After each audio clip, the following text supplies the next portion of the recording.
उपासनीयम नितराम जनैः सदा प्रहाण ये ज्ञान तमोनुवृत्ते सनंदनाद्यैर्मुनिभिस्तथोक्तम श्री नारदायाखिल तत्व साक्षिणे। अज्ञान अंधकार की परंपरा का नाश करने के लिए श्री राधा चरणारविंद की उपासना अनिवार्य है। अगर पूर्ण अज्ञान का नाश करके प्रेम में डूबना है तो श्री जी के चरणों का आश्रय ले लो। गोस्वामी तुलसीदास जी बड़ी प्रवीणता से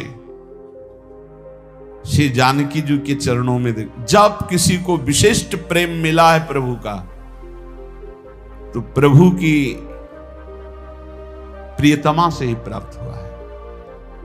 जनक सुता जग जननी जानकी अतिशय प्रिय करुणा निधान की ताके जुग पद कमल मनाऊं जासु कृपा निर्मल मति पाऊं। प्रभु को निर्मल चाहिए ना, निर्मल मंजन सो मत पावा। कहां से होगा? बोले सिया जी की कृपा से। प्राण प्रीतमा श्री राम जी की हे जनक नंदनी आपके जुगल चरणारविंद की वंदना करता हूं। आप मेरी मति को निर्मल प्रेममय कर दीजिए। कभी किसी को कहीं भी विशिष्ट प्रेम, देखो हनुमान जी महाराज को सिया जी ही प्रेम दे रही। राम रसायन तुम्हारे पासा सदा रहो रघुपति के दासा। तुम्हारे भजन राम को पावे। तुम्हारे भजन, ये सिद्धांत है, सिद्धांत है।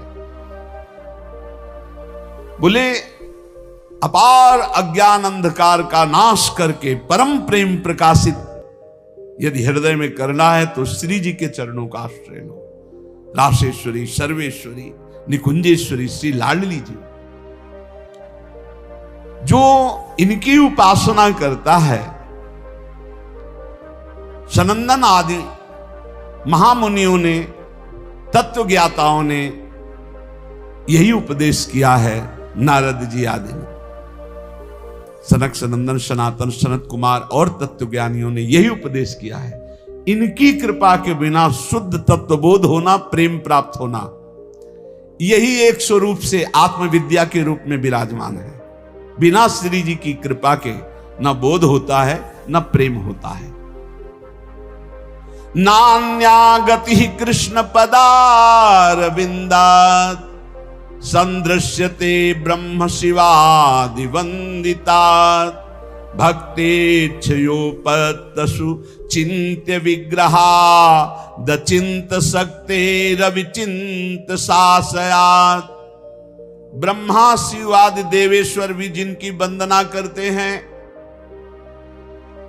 भक्तों की इच्छा के अनुसार जो चलने लगते हैं, देख लो ब्रह्मा शंकर आदि जिनकी चरण वंदना करते हैं और जो भक्तों की इच्छा के अनुसार चलने लगते हैं, इतने भगवान अधीन हैं अपने भक्तों की इच्छा के अनुसार चलने लगते हैं।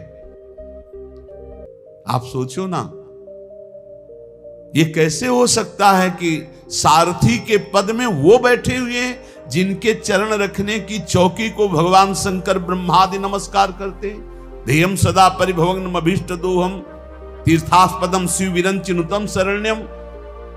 जो भक्तों की इच्छा के अनुसार चलने लगते हैं। एक बार अगर दुर्योधन को ठीक से समझाया जाए तो हे श्री कृष्ण, हो सकता है वो समझ सकता है। युधिष्ठिर जी ने कहा तो जैसी आप आज्ञा करें, आप संधि के लिए जाइए। आप संधि दूत बन के जा रहे हैं। कौन? अखिल कुट ब्रह्मांडों के नायक। क्या आप अपने भक्तों की इच्छा के अनुसार चलने वाले हैं। पहले आप भक्त बनिए, पहले आप जोई जोई प्यारो करे सोई मोहि भावे, तब भावे मोहि जोई सोई सोई करे प्यारे।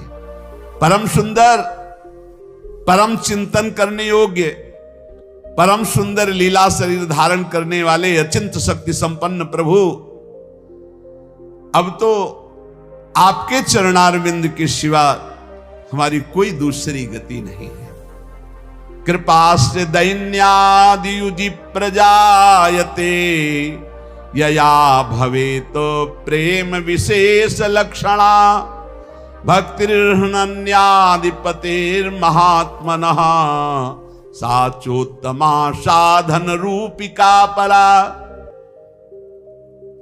ऐसी कौन सी भक्ति है जिसमें भगवान भक्त के अनुसार चलने लगते हैं? बोले जिसमें अभिमान शून्य हो गया है और जो दैन्य युक्त हो गया है, उसमें सारे वो सद्गुण आ जाते हैं जिससे श्री कृष्ण विशेष उसके अधीन हो जाते हैं। दैन्य अभिमान शून्य के हृदय में वो सारे सद्गुण आ जाते हैं जिन सद्गुणों से रीछ कर प्रभु अधीन हो जाते हैं। श्री कृष्ण की विशेष कृपा उस साधक उपासक भक्त पर है जो अभिमान शून्य और दैन्य है, जो सर्वेश्वर प्रभु के चरणों का प्रेम प्राप्त करना चाहता है। वो अभिमान न करे, दैन्य रहे, दीन भाव लाए। उत्तम साध्य भक्ति का लक्षण है दैन्य भाव, अभिमान शून्यता। और तो सब भक्ति साधारण भक्ति के अंतर्गत आती है। दैन्य और अभिमान शून्य होकर निरंतर अपने इष्ट के चिंतन में रहना, ये सर्वोत्तम भक्ति का लक्षण है। उपास्य रूपम तदुपासकस्य च कृपा फलम भक्ति रसस्ततः परम विरोधिनो रूपमथैत दाप्तेर गेयायमेर्था अपि पंच साधु भी। अपने उपास्य देव के सिवा कहीं भी हमारा कोई भी लगाव ना हो। प्रिया प्रीतम, प्रिया प्रीतम, कहीं भी लगाव होगा तो उपास्य देव से हटा देगा वो लगाव। संसार का लगाव कहीं भी होगा। हिरन में लगाव हुआ तो हटा दिया उपास्य देव से। ऐसे महापुरुष को जिनके स्वयं पिता भगवान ऋषभ देव जी हैं, भगवान के अवतार हैं, वो इतना गाढ़ प्रेम हिरन से हो गया, लगाव हो गया कि भगवान का भजन साधन पूजन सब छूट गया। अपने उपास्य देव से हटकर कहीं लगाव नहीं होना चाहिए। ढूंढ लो अपने हृदय में कोई भी खान पान वस्तु व्यक्ति स्थान उपास्य देव से बढ़कर कहीं लगाव नहीं। उपासक भगवान की कृपा का फल, भक्ति रस का आस्वादन, भगवत प्राप्ति के विरोधी भावों का त्याग, ये उसमें जागृत हो जाता है। जब उपास्य देव में दृढ़ भाव आ जाए, उपास्य देव में दृढ़ भाव, बहुत कठिन है उपास्य देव में आसक्त होना। जगत गुरु माधवाचार्य जी श्री भगवान का जो नित्य निरंतर स्मरण करते हैं, अंतकाल में भगवान की विस्मृति का समय आता है, क्योंकि अंतिम समय जो मरने के समय दुख होता है, सैकड़ों हजारों भिक्षु एक साथ मारे डंक तो जो कष्ट होता है, ऐसी पीड़ा होती है। मरने के जन्मत मरत दुसाह दुख होई। मरण काल के समय ऐसी भयंकर पीड़ा होती है, नस नाड़ियों में बात पित्त कफ कंठ अवरुद्ध हो जाता है और यमदूत उसे पासों से जकड़ते हैं, फिर खींचते हैं जीवात्मा को। उस समय भारी भय, भारी घबराहट, भारी पीड़ा तो मूर्छित हो जाता है। उस समय भगवान की स्मृति नहीं रहती। इसलिए जो नित्य निरंतर स्मरण करता है, तो अंत समय भगवान उसका स्मरण बन जाते हैं। उस दुख के समय भगवान का रूप प्रकाशित होता है करुणा करके, और नाम चलने लगता है। बस जीव का परम कल्याण हो जाता है। धाम में क्यों बार बार कहते कि कैसा भी हो भगवत प्राप्ति हो जाएगी। एक श्लोक में श्रीपाद कह रहे, सापराधेश्च ये राधा पदमाधाय चेतसी बसति वृंदा विपिने नन्यान धन्यान नमामि तान। ये बहुत बड़ी बात है। जो वर्तमान में अपराधी है, अपराध कर रहा है वर्तमान में, और वृंदावन रह रहा है, पर वो किशोरी जी के चरणों का आश्रय लिए। ये खास बात हो गई। तो बोले वृंदावन में वास करते हुए जब उसका शरीर छूटेगा तो बड़भागी भक्तों के पद को प्राप्त होगा। धन्यान नमामि तान, मैं नमस्कार करता हूं उसको। क्यों? क्योंकि यहां जब शरीर छूटेगा तो उसके भजन का परिणाम नहीं देखा जाएगा। उसके अंतिम समय में श्री जी की सखिया आके राधा नाम स्मरण कराएंगी और वो परम पद को प्राप्त हो जाएगा पक्का। अंतिम समय सापराधाश्चे ये राधा पद माधाय चेतसी, सापराध अपराध सहित, पर वो किशोरी जी के चरणों का आश्रय लिए। ये भाई हमारी आदत है, हम ऐसा नहीं छोड़ पा रहे हैं। अब आप देखो आपका काम, लेकिन लाडली मैं आपका हूं। लाडली में वृंदावन नहीं छोड़ सकता, आपको नहीं छोड़ सकता। जब बुरे आचरण नहीं छोड़ सकता तो आपको कैसे छोड़ सकता हूं? होता है स्वभाव में। आप कह सकते हो कि ऐसा कैसे हो सकता है? ऐसा होता है, होता है। स्वभाव बहुत विचित्र है, स्वभाव बहुत विचित्र। जो जैसा होता है। एक बहुत रईस घर के महात्मा थे, बड़े विरक्त थे, पर एक कपड़ा भी ना उसको एकदम ऐसे चश्मा जहां रखना, जैसे 2-3 चीजें थी। बड़े वैरागी, बड़े, पर वो बड़े घर में प्रकट हुए थे तो उनकी जो रहनी थी वो बताती थी कि किसी विशिष्ट घर के हैं। एक भी कपड़ा ऐसे नहीं, जो भी जहां एकदम उनका अभ्यास था, बहुत ही सफाई सुरक्षा एकदम। एक अचला, एक झोली, एक छड़ी, चश्मा, बड़े वैरागी। रात में कब चले गए पता ही नहीं चलता, किसी से आसक्ति नहीं, पर दूर से देखने से लगता था कि इनका विलासिता पूर्ण जीवन रहा है। मतलब बड़े घरों के रहे, जो जैसे अभ्यास का होता है उसका अभ्यास झलकता है। अब जैसे पूर्वाभ्यास पापाचरण का है, और उसने जान लिया कि अब मैं बहुत नीच हूं, अब मेरा कल्याण कैसे होगा। महिमा सुनी वृंदावन की, वृंदावन वास करने लगा, लेकिन उसका आचरण ऐसा है। बोले वो जब यहां शरीर छोड़ेगा, नियम लिया था कि वृंदावन वास किए हो, तो अंतिम समय राधा नाम स्मरण सखियां यहां कर आती है। ये हमें हित धाम में श्री जी ने स्वयं अनुभव कराया था, ये दृश्य दिखाया था। तो कीर्तनिया बाबा ने कहा कहीं पढ़ा है क्या?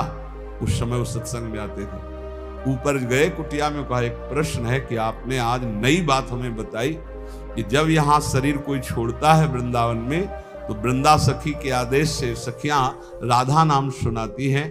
तो ये आपने कहीं पढ़ा है क्या? हम कहा अगर आप विश्वास माने तो हमने पढ़ा नहीं, लेकिन कल ही हमको यहाँ पढ़ाया गया था इस कुटिया के ऊपर। यही हमें स्वप्न में श्री जी ने ऐसा अनुभव कराया। तो वो स्वप्न जैसा नहीं था कि हमारी कोई कल्पना हो, वो सीधे परिचय दिया गया था वृंदावन का। अब जैसे कहा गया कि नहीं लिखा है, एक बार शरणानंद स्वामी से कहा ये कहीं लिखा तो है नहीं, तो बोले लिख लो ना, लिख लो, नए ग्रंथ की रचना कर लो, जो हृदय में आ रहा है उसको लिख लो, नई बात लिख लो। और ये विश्वास की बात है, पक्का विश्वास की बात है। श्री जी जो बोली थी, सापराधाश्चे ये राधा पद माधाय चेतसि वसति वृंदावन विपिने अनन्यान धन्यान नमामितान, मैं नमस्कार करता हूं उसको, ऐसी गति को प्राप्त होगा वो। तो यहां कह रहे हैं करोड़ों बीछियों के मारने का, डंक मारने का एक साथ जो दर्द हो। कभी किसी को बीछी मारा है? इतने लोगों बीछी मारा तो देखो बिजली का करंट जैसा एकदम बढ़िया स्वाद आता है, जिधर देखो उधर लहरें मारती। हाँ, हमारे वहां सेनपुर में तो बिछियां ऐसी थी जैसे काले चींटे घूमते हैं, केचुआ की तरह सांप घूमते थे। बहुत पुराना स्थान, वहां तो हर समय अलर्ट, सावधान, बिच्छखापर, सांप, बिच्छू, किंग कोबरा, लंबा एकदम फल का ढेर से, और कितने क्वालिटी के सर्प ऐसे, वहां नील गाय, खरगोश, ये सब वहां बड़ा मनोरम। वो गंगा जी एकदम जैसा ऋषि मुनियों की भूमि, ऐसी श्री स्वामी मंगनानंद की तपस्थली सेनपुर। अब धीरे धीरे आधुनिकता सब जगह प्रवेश कर रही। करोड़ भिक्षु एक साथ मारे तो कैसा है? एक भिक्षु में तो झाड़ने के, मंत्र झाड़ने वालों की खोज होने लगती है, औषधियां होने लगती है। करोड़ भिक्षु एक साथ मारे डंक, ऐसा प्राण निकलने। लेकिन वो भी छोटा होगा। जब कंठ अवरुद्ध होते हैं, प्राण निकलते हैं जीव की बड़ी, उस समय भगवत स्मरण थोड़ी आता है। कोई भयानक कष्ट हो फिर आप परीक्षा करो अपनी कि तुम्हारा चित्त कहां है। यही तो भक्ति का रंग है, तुम्हारा चित्त कहां है। अब कोई कष्ट का विषय हो फिर देखो तुम्हारा चित्त कहां है। श्री जी में है, जीत गए, बढ़िया काम हो गया। संसार में है, घाटे की बात है। दुख में, साधारण दुख में नहीं, असाधारण दुख में तुम्हारी स्थिति कहां है। भयावह दुख में, भारी संकट, कहां गया मन? किसी के फोन नंबर पर, किसी पर नहीं, श्री जी पर। मेरी लाडली, मेरी प्रिया जी।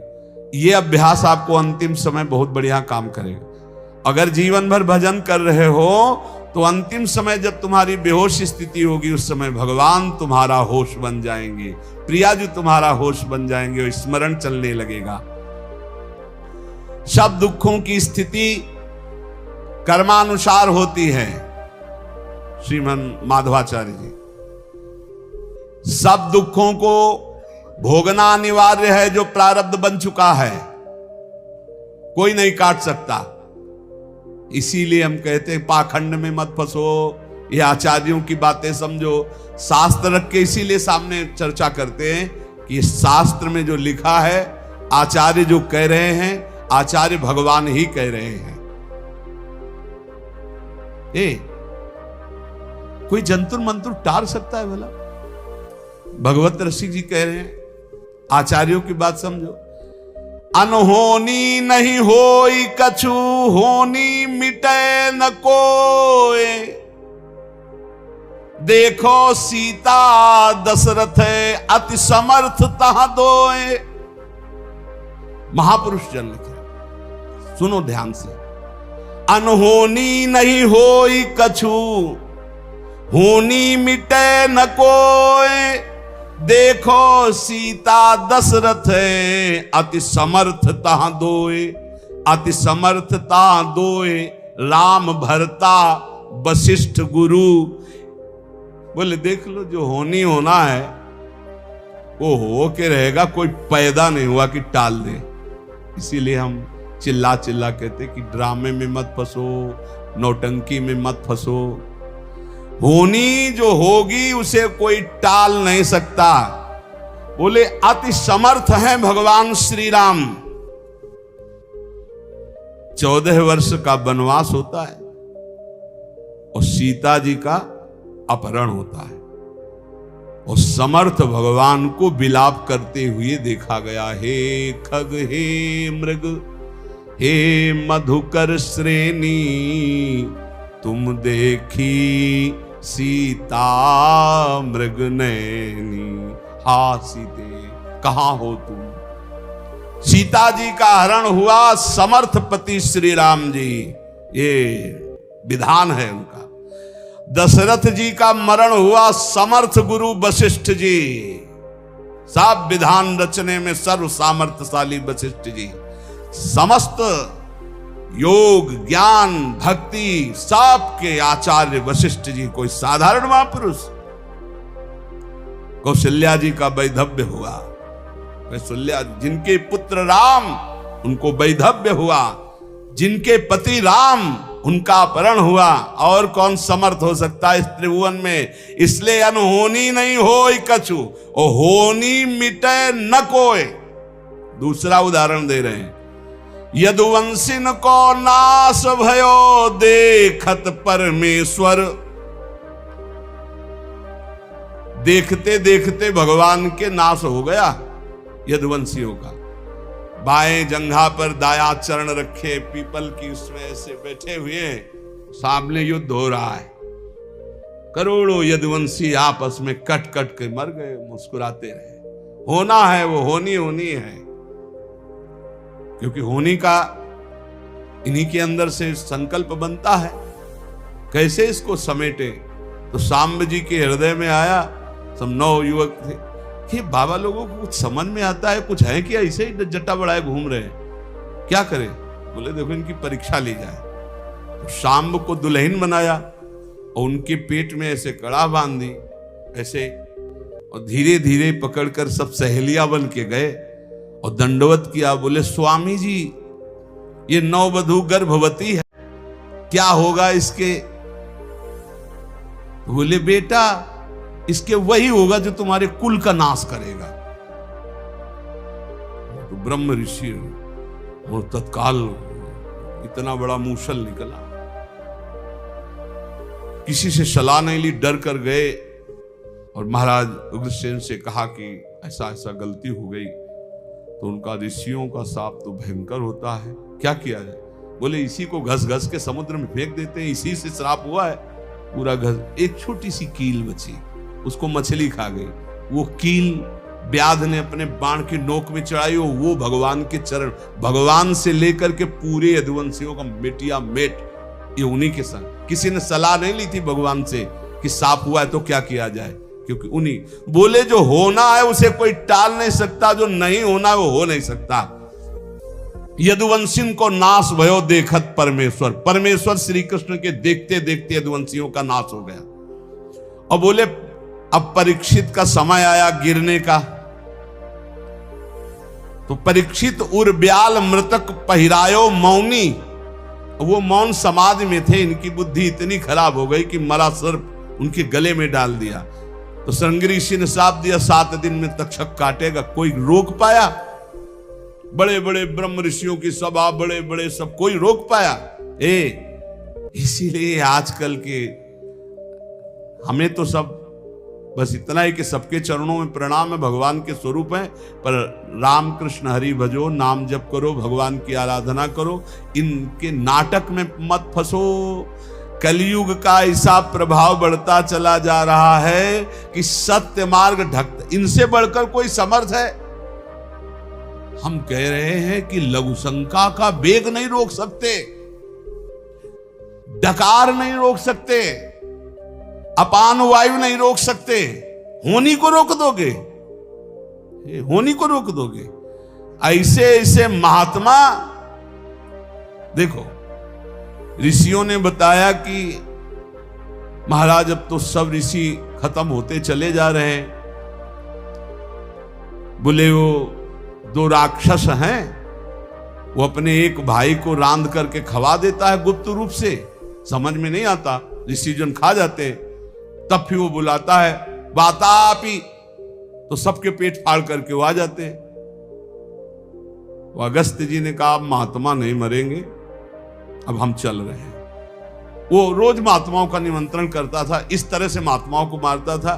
साधारण वेश में एक भगत के रूप में जाता, निमंत्रण करता, बुलाता और ऐसे पदार्थ बनाता अपने भाई को काट करके छोटा छोटा टुकड़ा, जिससे किसी को समझ में ना आवे। और फिर जब सबके उदर में पहुंच जाता तब बुलाता वातापी, तो सबके पेट फाड़ करके वो आ जाता। ऐसा राक्षस था। अगस्त्य जी गए, जब परोसने आगे परोसने बोले रुको, पहले हमें तृप्त कर लो फिर महात्माओं को। समुद्र पी जाने वाले महात्मा अगस्त्य जी, 100 200 500 महात्मा का जो बनाया था सब अगस्त्य जी चाट गए, पूरा पा गए। वो बड़ा भाई जो है ना बुलाया वातापी, वो बोले गए वातापी, तुम्हारे पच गए वातापी। ऐसे समर्थ समर्थ महात्मा होते हुए भी होनी को नहीं टार पाए, तो ये जो गैस नहीं रोक पा रहे हैं, डकार नहीं रोक पा रहे हैं, लघु शंका नहीं रोक पा रहे हैं, नींद नहीं रोक पा रहे, ये होनी को रोक लेंगे। अरे भाई मत फंसो, हमारी बात मान लो। इसलिए कह रहा हूं कि जो समय इधर उधर में भटकने में लगा रहे हो, घर में बैठ करके राम कृष्ण हरि जपो, राधा राधा, सब ठीक हो जाएगा। क्या ठीक हो जाएगा? आपका मन ठीक हो जाएगा, आप भगवान के भक्त बन जाएंगे, आप परमानंद में डूबने की योग्यता प्राप्त कर लेंगे। बोले इसलिए अनहोनी नहीं होई कछु होनी मिटे न कोई। यहां श्रीमन माधवाचार्य जी कह रहे हैं सुख दुख कर्मानुसार आएंगे, उनको भक्ति से मत जोड़िए, भोग लीजिए। सुख दुख जो आवे निर्विकार, अभी कल चर्चा में था तत्तेनुकंपाम सुस्मी क्षमाणो, जो हर समय भगवान की कृपा को मनाते, बड़ी कृपा बड़ी कृपा, सुख दुख को भोगते रहते हैं और भगवान का स्मरण करते रहते हैं। उनको भगवान की ऐसी प्राप्ति हो जाती है परम पद की, जैसे पिता की संपत्ति का अधिकारी पुत्र स्वयं हो जाता है। इसलिए जब आपके सुख का समय हो तो खूब भगवत उत्सव मनाओ, संत सेवा करो, कथा वार्ता, दूसरों को खूब पवाओ, सुख पहुंचाओ। और जब दुख का अवसर हो भगवान के चिंतन में लग जाओ।